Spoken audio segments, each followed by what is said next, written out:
আল্লাহ রাসূল বলেন যে ঈমানের সহিত সওয়াবের উদ্দেশ্যে রমজানের রোজা পালন করলো রাখলো, আমি আল্লাহ রাব্বুল আলামিন তার রমজানের রোজা রাখার কারণে তার জীবনের গুনাহগুলো, পিছনের সমস্ত গুনাহগুলো আমি মাফ করে দিলাম। সুবহানাল্লাহ। তাকাদ্দামা মিন যামবি, তার পিছনে যে গুনাহগুলো আছে সেগুলো কি করে আল্লাহ তাআলা ক্ষমা করে দেন। আমার শুধু তাই না, এই যে রমজান মাস নিজে রোজা রাখলে অপরকে, আমার গোলামি ছাড়া অন্য কারো গোলামি করা যাবে না, কোনো মানুষের গোলামি করা যাবে না, কোনো পশুর গোলামি করা যাবে না, একমাত্র গোলামি করতে হবে আমি আল্লাহ। ইয়া আইয়ুহান নাস উবুদু রাব্বাকুমুল্লাযী খালাকাকুম ওয়াল্লাযীনা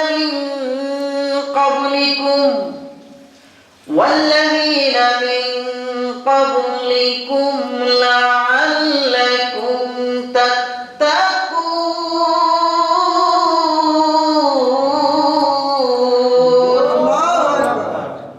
আল্লাহ রাব্বুল আলামিন বলেন, আমি মানুষকে এবং জিন জাতিকে আমার ইবাদতের জন্য সৃষ্টি করেছি, আমার গোলামি করার জন্য সৃষ্টি করেছি, আর কেবলমাত্র আমি আল্লাহকে ভয় করব। ভয় করব কাকে? আল্লাহকে। আর জোরে বলেন, ভয় করব কাকে? আল্লাহকে। সেই আল্লাহ রাব্বুল আলামিন এই মানুষের উপরে রমজানের রোজাকে আল্লাহ তাআলা ফরজ করে দিয়েছেন। এর ফলে হলো আল্লাহ রাব্বুল আলামিন কুরআনুল কারীমে বলেন, ইয়া আইয়ুহাল্লাযীনা আমানু কুতিবা আলাইকুমুস সিয়ামু কামা কুতিবা আলাল্লাযীনা মিন ক্বাবলিকুম লা'আল্লাকুম তাত্তাকুন। আল্লাহ তাআলা বলেন, ইয়া আইয়ুহাল্লাযীনা আমানু, হে মুমিনগণ, কুতিবা আলাইকুমুস সিয়াম, তোমাদের উপরে রোজা ফরজ করেছি, কামা কুতিবা আলাল্লাযীনা মিন ক্বাবলিকুম, যেমন ভাবে তোমাদের পূর্ববর্তী মানুষের উপরে রোজা ফরজ করেছিলাম। তোমরা মনে করতে পারো তোমাদের উপরে আমরা চাপে দিছি, না, তোমার পূর্বে যারা আছে তাদের উপরে রোজা ফরজ ছিল।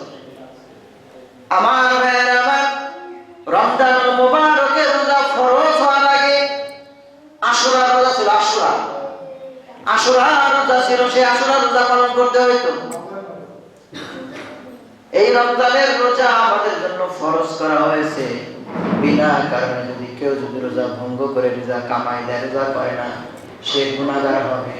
আল্লাহ রাব্বুল আলামিন রোজাদারের এত ফজিলত আল্লাহ তাআলা রেখেছেন। রোজাদার যদি রোজা পালন করে ঈমানের সহিত যদি রোজাদার যদি রোজা পালন করে, আল্লাহ রাব্বুল আলামিন বলেন তার পিছনের গুনাহগুলো মাফ করে দেই। সুবহানাল্লাহ। সরকারে দু আলম ডাকতে বলেন, ওমান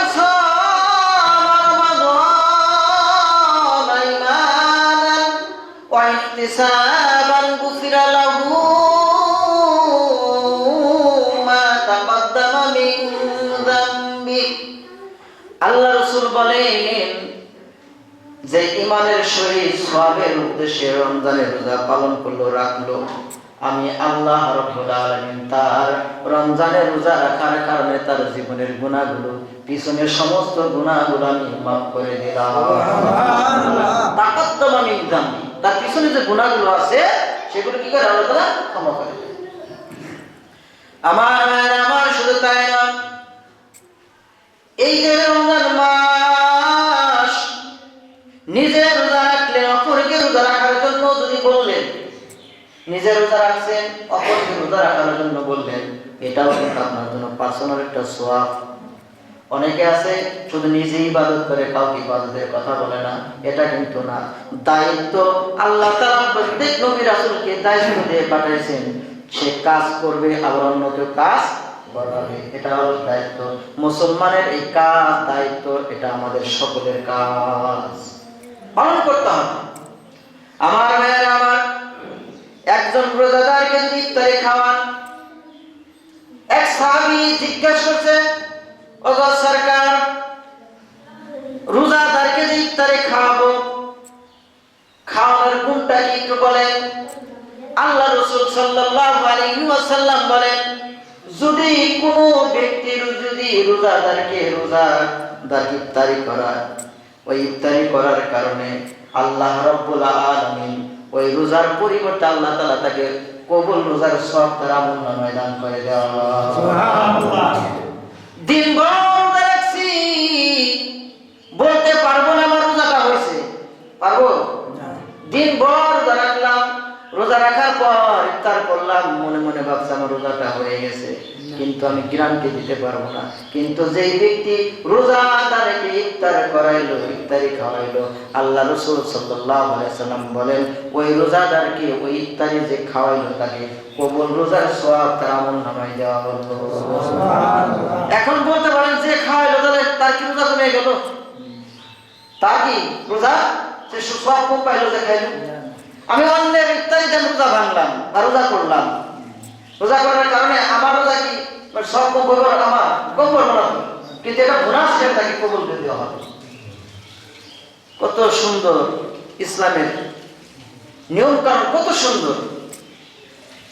আমার ভাইয়েরা আমার, এই রোজাদারের জন্য আল্লাহ তাআলা জাহান্নামের দরজাটা বন্ধ করে দেন। সুবহানাল্লাহ বলেন।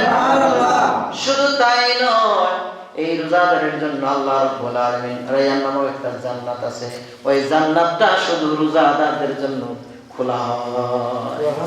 শুধু রোজাদার যাইতে পারবে ওই দরজাতে, জান্নাতের দরজাতে, আর কেউ যাইতে পারবে না। আল্লাহ তাআলা ডাক দিবেন, কোথায় রোজাদার আছো? আসো আসো, তোমাদের জন্য জান্নাতের দরজা খোলা হয়েছে। রোজাদাররা হাসতে হাসতে জান্নাতের দরজা দিয়ে জান্নাতে প্রবেশ করবে। যখন শেষ হয়ে যাবে জান্নাতের দরজাটা বন্ধ করে দিতে হবে, আর কেউ যাইতে পারবে না, কারণ ওই দরজাটা শুধু রোজাদারদের জন্য খোলা। তাহলে রোজা রাখবো ইনশাআল্লাহ। আমাদের যে অবস্থা, আমরা নিজেরা রোজা রাখি, কোনো সময় রোজাদারকে আমরা ইফতার করাইতে চাই, রোজাদারকে ইফতার করে বেশি বেশি ইফতার করাই দেবো, কারণ আমার রোজা হলো কি হলো তা জানি না, কিন্তু যাকে আমি খাওয়াইলাম তার বিনিময়ে একটা রোজা আমার কবুল হতে, কবুল রোজা সবাই পাইতে পারবো না। এর সাথে সব কিছু আছে। গরিব সাহাবী ডাকতে বলেন, আমি তো গরিব, আমি তো অসহায়, একজন রোজাদারকে ইফতার করাইতে যায়, টাকার অনেক প্রয়োজন, আমি কিভাবে রোজার সওয়াবটা আদায় করব? আল্লাহ রাসূল বলেন, তুমি চিন্তা করো না, তুমি যদি একটা খেজুর খাও, যদি ইফতার করা হয় রোজাদারকে, ওই সম পরিমাণ সওয়াব তোমাকে দেওয়া হবে। এদের গরিবের জন্য কোনো টেনশন নাই। গরিবরা মনে করে এরা গরিব মানুষ, ইফতারে করা আমাকে ভয় করে, কিছু খেজুর কিছু কোনো মতে আর কি আপনি একটি করে রোজাদারকে খাওয়ান না, সমস্যা নেই, ভাই তোমার আমি এটা দিলাম, তুমি খাবে, কোনো সমস্যা নেই, তাও কবুল রোজার সব নেবে। আমার আর একটা ঘটনা মনে পড়ে গেল।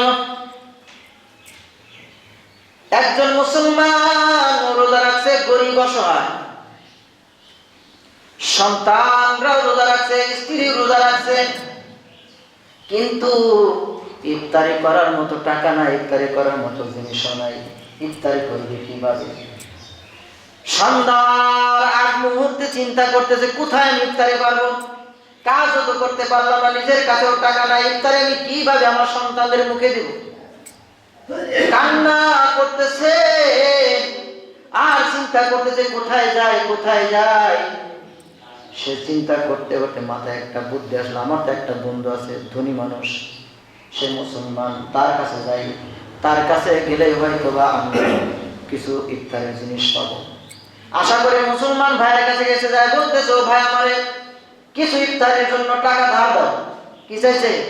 ধার চাইছে, ধার চাইছে, কিছু ধার দাও ইফতার টাকা, ইফতারের জন্য।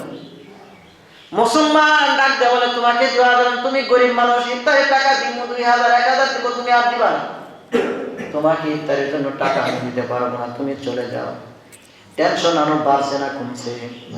জোরে বলেন, বাড়ছে না কমছে? টেনশন বাড়ে গেছে। আরে গরিব মানুষ কি করবে? রাস্তা দিয়ে কান্না করতেছে। হঠাৎ একটা হিন্দু লোকের সাথে সাক্ষাৎ। হিন্দু লোকটা ডাক দিয়ে বলতেছে, মুসলমান ভাই তুমি কেন কান্না করতেছো? মুসলমান ভাই একটু বুদ্ধি করে বলতেছে, না কই আমি কান্না করতেছি, আমি তো কান্না করতেছি না। হিন্দু ভাই ডাক দিয়ে বলে, না তুমি কান্না করো, তোমার চোখ দিয়ে পানি পড়তেছে, চোখটা লাল হয়ে গেছে, বলো বলো তোমার কি অবস্থা, আমি কিছু সাহায্য করতে পারি কিনা, বলো আমি কিছু সাহায্য করতে পারি কিনা, কি সমস্যা?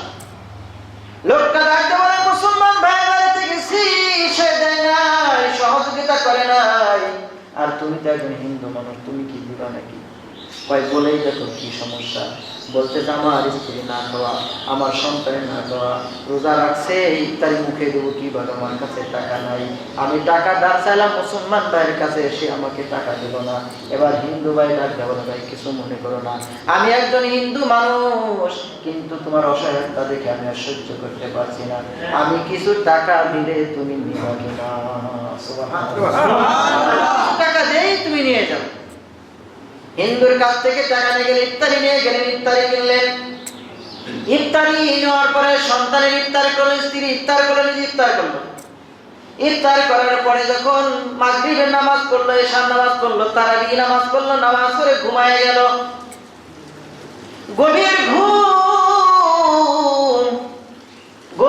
ঘুম যখন আসন্ন হয়ে গেছে, ওই যে মুসলমান ভাই টাকা দেয় নাই, ঘুমের ঘরে স্বামী যদি না দেয়, আমার তো অবস্থা খারাপ, কঠিন অবস্থা, জাহান্নামের আগুনের তাপ আমার শরীরে আসতেছে, আমি সহ্য করতে পারছি না, আমাকে বালাখানা ঢুকতে দাও। ওই বালাখানার যে দারোয়ানরা আছে তারা ডাক দিয়ে বলতেছেন, হে ভাই এই বালাখানা তো তোমার না, এই বালাখানার নামটা তুমি দেখো, তাকায় তাকায় দেখো, গেটের মধ্যে নাম লেখা আছে অমুক ব্যক্তি।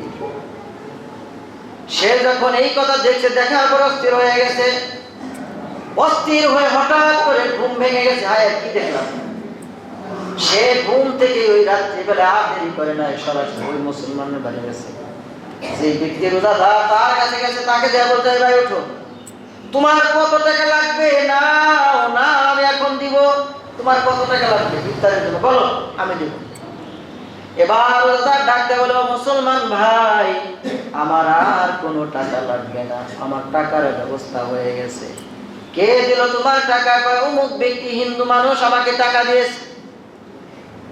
এই লোকটা দৌড়ায় আমার হিন্দুর বাড়িতে চলে গেছে, হিন্দুর বাড়িতে যায় হিন্দু লোকটাকে উঠাইছে, উঠাই বলতেছে, ভাই তুমি ওই মুসলমানকে তুমি ইফতারের জন্য টাকা দিয়েছো, ওই টাকাগুলো তুমি ফেরত নাও, আমি প্রয়োজনে তোমার আরো ডাবল টাকা দেবো, তাও তুমি টাকা ফেরত নাও। হিন্দু লোকটা বলতেছে, না তোমার কাছ থেকে আর টাকা নিব না।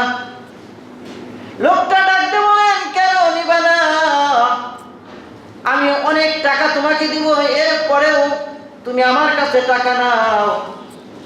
যখন বারবার যখন কাকুতি মিনতি করতেছে আর বলতেছে, তুমি তো হিন্দু মানুষ, তুমি কি করবা? ওই লোকটা ডাকতে বলে, হ্যাঁ ভাই আমাকে আর হিন্দু তুমি বলিও না, আমাকে হিন্দু বলিও না। কেন তোমাকে হিন্দু বলবো না? ভাই হিন্দু এই জন্য বলবা না, রাত্রে স্বপ্ন দেখতেছি, স্বপ্নের মাধ্যমে জনাবে সাইয়্যিদুল মুরসালিন ইমামুল মুরসালিন খাতামুন নবিয়্যিন মুহাম্মদ রাসূলুল্লাহ সাল্লাল্লাহু আলাইহি ওয়াসাল্লাম আমার কাছে এসে হাজির। সুবহানাল্লাহ, নবী আমার কাছে এসে হাজির। ডাক দেয়া কয়, ও আমার উম্মত উঠো উঠো, তুমি আমার দাদাকে তুমি ইফতারি করাইছো, ইফতারের জন্য টাকা দিয়েছো, সহযোগিতা করেছো, এই জন্য তুমি উঠো, তুমি আমার কাছে আসো, আমার হাতটা ধরো, আমার হাতটা ধরে কালেমার ছায়াতের আশ্রয় নিয়ে যাওয়া। লোকটা নবীর হাতে হাত রেখে কালেমা পড়লেন, কালেমা পড়লেন। এখন বলেন কালেমা পড়লে কি সে কি আর হিন্দু থাকে? যারা বলেন হিন্দু থাকে, লোকটা তাজ্জব হয়ে গেছে, হায় ভাই কিসের কারণে? রোজাদারকে ইফতারি করার কারণে। এজন্য ভাইয়েরা আমার, রোজাদারকে ইফতারি করাবো তো ইনশাআল্লাহ, রোজাদারকে ইফতারি করাবো। আর একটা বিষয় হলো, এই যে রমজান মাস আমরা 30টা রোজা রাখি, এই রমজান মাস ছাড়াও কিন্তু বাকি মাসে কিন্তু রোজা রাখা যায়, যায় না রোজা? বাকি মাস রোজা রাখা যায়। প্রতি মাসে প্রত্যেক চাঁদের 13, 14, 15 তারিখে যদি কোনো ব্যক্তি রোজা রাখে, বুঝলেন? কত তারিখ? 13, 14, 15। এই 3 দিন যদি প্রতি চাঁদে যদি এই 3 দিন রোজা রাখে, আল্লাহ রাব্বুল আলামিনের হাবিব বলেন সেই ব্যক্তি সারা বছর রোজা রাখার সমান সওয়াব পাবে। সুবহানাল্লাহ। লাভ আছে না নাই? লাভ আছে। রোজা রাখতে হবে, অনেক গুণ। রমজানের রোজা ব্যতীত আরো অনেক রোজা আছে, এগুলো রাখা যায়। আর এই 3টা রোজাকে বলে আয়ামে বেজের রোজা। এটা খাস করে হলো মা বোনটা বেশি রাখে, পুরুষের চাইতে মা বোনটা বেশি রাখে। আর পুরুষের চাইতে মা বোনটা ইবাদতটা একটু বেশি করে, নামাজটাও বেশি করে। দেখুন প্রত্যেক বাড়িতে বাড়িতে মা বোনরা দেখুন নামাজ পড়ে, কিন্তু আমরা খালি কাজের ব্যস্ততা দেখাই, দুনিয়াবি দুনিয়াবি, খালি দুনিয়া চাই। ঠিক আছে না? দুনিয়া চাওয়া যাবে না। এই দুনিয়া এবং আখিরাত দুটোই আমাকে চাইতে হবে। শুধু দুনিয়া পড়লে দুনিয়ার মায়া, দুনিয়ার মোহে আমার কবরের জগৎও শেষ, আখিরাতও শেষ, প্রয়োজনে কি হবে? সব শেষ। এজন্য ভাইয়েরা আমার, আল্লাহ রাসূল সাল্লাল্লাহু আলাইহি ওয়াসাল্লাম বলেন, এই যে রমজান মাস আছে, এই রমজান মাসে যে ব্যক্তি ঈমানের সহিত সওয়াবের উদ্দেশ্যে যদি রোজা রাখে, তার পিছনের অতীতে গুনাহগুলো আল্লাহ তাআলা মাফ করে দেন। সুবহানাল্লাহ। তো রোজা যারা রাখি না, রাখবো ইনশাআল্লাহ। আজকে থেকে জোরে বলেন, রাখবো ইনশাআল্লাহ। সবাই আওয়াজ দেয় না, সবাই একটু জোরে আওয়াজ দেন, রাখবো ইনশাআল্লাহ।